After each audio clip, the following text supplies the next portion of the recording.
Diarrhea. The symptom diarrhea can be defined in a number of different ways.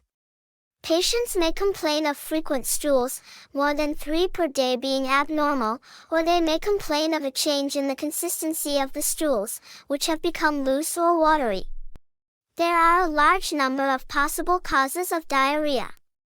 Some patients pass small amounts of formed stool more than 3 times a day because of an increased desire to defecate.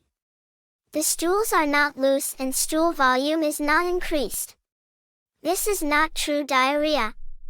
It can occur because of local rectal pathology, incomplete rectal emptying, or because of a psychological disturbance that leads to an increased interest in defecation.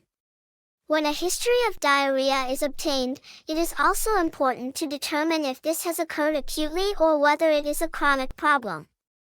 Acute diarrhea is more likely to be infectious in nature, while chronic diarrhea has a large number of causes. Clinically, diarrhea can be divided into a number of different groups based on the likely disturbance of physiology. 1. Secretory diarrhea is likely if the diarrhea is of high volume, commonly more than 1 liter per day, and persists when the patient fasts.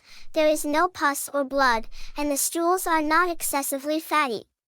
Secretory diarrhea occurs when net secretion in the colon or small bowel exceeds absorption. Some of the causes include infections, e.g., E. coli, Staphylococcus aureus, Vibrio cholerae, hormonal conditions, e.g., vasoactive intestinal polypeptide secreting tumor, Zollinger-Ellison, SUP/SUP syndrome, carcinoid syndrome, and villus adenoma. 2. Osmotic diarrhea is characterized by its disappearance with fasting and by large volume stools related to the ingestion of food. Osmotic diarrhea occurs due to excessive solute drag. Causes include lactose intolerance, disaccharidase deficiency, magnesium antacids, or gastric surgery. 3. Abnormal intestinal motility, e.g. thyrotoxicosis, the irritable bowel syndrome, can also cause diarrhea. 4. Exudative diarrhea occurs when there is inflammation in the colon.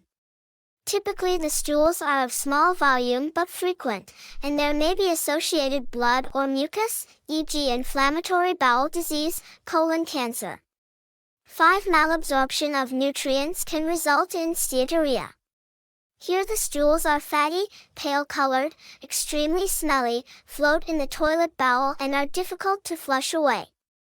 Steatorrhea is defined as the presence of more than 7 g of fat in a 24-hour stool collection. There are many causes of steatorrhea.